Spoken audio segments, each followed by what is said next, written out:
Hi everyone, welcome to global online. This is Ankita Sood. आज आप सभी यूजीसी नेट एस्पिरेंट्स के लिए एक बहुत ही ज़्यादा इंपॉर्टेंट एंड इन्फॉर्मेटिव वीडियो में लेकर आई हूं, जिसमें हम बात करेंगे कि यूजीसी नेट री एग्जामिनेशन की एक्सपेक्टेड कट ऑफ कितनी रहने वाली है। आज के सेशन में मैं आपको सब्जेक्ट वाइज और कैटेगरी वाइज डिटेल्ड लिस्ट बताऊंगी, ताकि यहाँ से ही आप लोगों को क्लियर आइडिया मिल जाए कि कितना मिनिमम आपको 300 में से स्कोर करना होगा। तो चलिए फिर इसी के साथ डिस्कशन पर आगे बढ़ते हैं। स्टूडेंट्स, कट ऑफ का सबसे अच्छा आइडिया जो आप लोगों को मिल सकता है वो सिर्फ और सिर्फ प्रीवियस ईयर एग्जामिनेशन के रिजल्ट के एनालिसिस के बेस पर ही मिल सकता है। इसलिए सबसे पहले हम जो लास्ट एग्जामिनेशन दिसंबर 23 वाला हुआ था उसका सब्जेक्ट वाइज लिस्ट देखेंगे। आप लोग देख सकते हो सब्जेक्ट कोड 1 है। अगर आपका सब्जेक्ट पे इकोनॉमिक्स है और आप अनरिजर्व कैटेगरी में हो तो आप लोगों को 300 में से 154 मिनिमम स्कोर करना होगा, ताकि आप लोग नेट क्वालिफाई कर सको। एंड फॉर जेआरएफ ये कट ऑफ गई थी 180। अब एक और सवाल यहाँ पर खासतौर उन बच्चों के दिमाग में आया होगा जो पहली बार एग्जाम दे रहे हैं, उनको ये सवाल होगा कि क्या हर बार ये मार्क्स फिक्स ही रहते हैं। तो इसका आंसर है नो।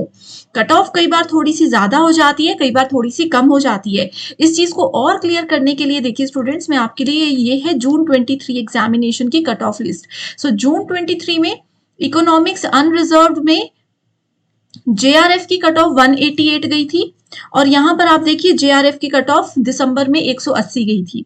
सिमिलरली जून में असिस्टेंट प्रोफेसर यानी कि नेट क्वालिफाई 170 स्कोर पर हुआ था जनरल कैटेगरी से, और दिसंबर में 154 से हुआ था।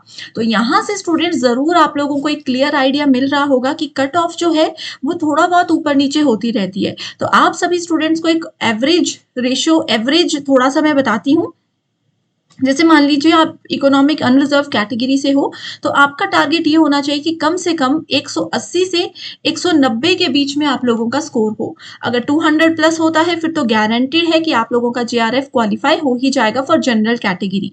ठीक है, इसके अलावा इकोनॉमिक्स की ईडब्ल्यूएस कैटेगरी में 178 और 154 जो ज्यादा वाले मार्क्स होते हैं वो जेआरएफ की कट ऑफ होती है, जो कम वाले मार्क्स होते हैं वो नेट की कट ऑफ होती है। ठीक है, इसके अलावा अगले सब्जेक्ट पर भी बढ़ते हैं, लेकिन उससे पहले स्टूडेंट्स एक क्विक अपडेट आप लोगों को मैं देना चाहती हूँ। देखिए स्टूडेंट्स, अब तो श्योर ही है कि एग्जामिनेशन हमारा होना ही है।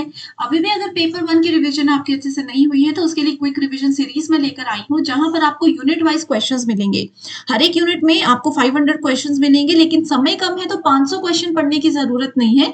आप 150 से लेकर के 200 क्वेश्चंस पढ़ लीजिए। इससे आप लोगों के सारे कॉन्सेप्ट्स भी क्लियर हो जाएंगे। क्यों? क्योंकि हर एक क्वेश्चन के आंसर के साथ हम आपको एक्सप्लेनेशन भी दे रहे हैं, इंग्लिश एंड हिंदी दोनों लैंग्वेजेस में।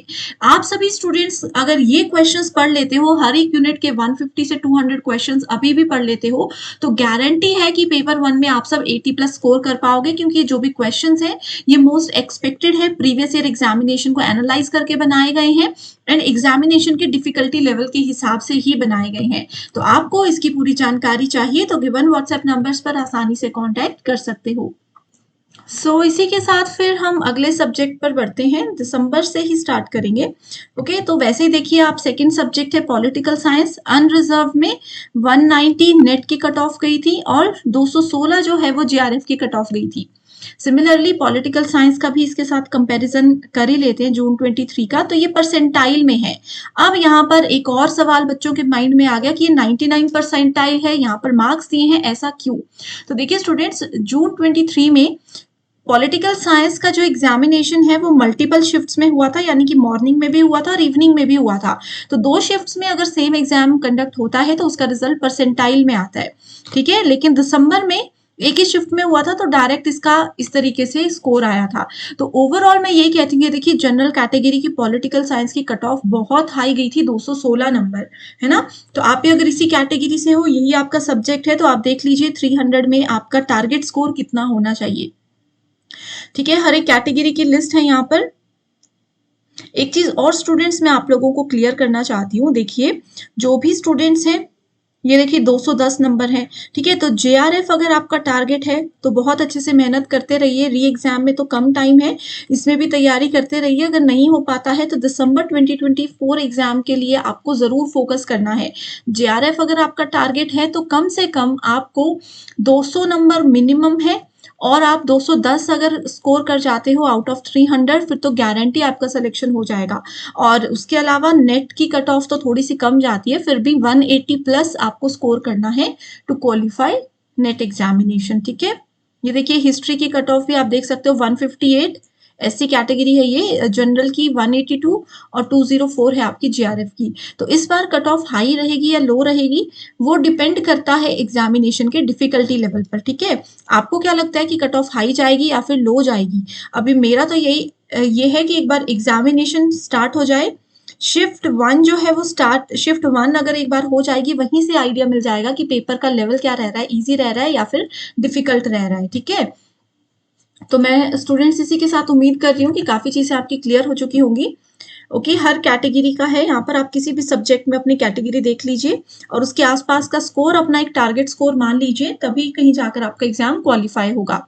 इसके अलावा ये दिसंबर 23 और जून 23 ये जो पीडीएफ से मैं आपको बता रही हूँ डेटा सारा, ये पीडीएफ अगर आपको चाहिए तो स्टूडेंट्स आप मुझे कमेंट कर दीजिए, मैं आपको आपके साथ ये पीडीएफ शेयर कर दूंगी या फिर लिंक जरूर शेयर कर दूंगी। ठीक है, सो चलिए फिर इसी के साथ डिस्कशन को एंड करते हैं। Thank you so much everyone and I wish you all the very best.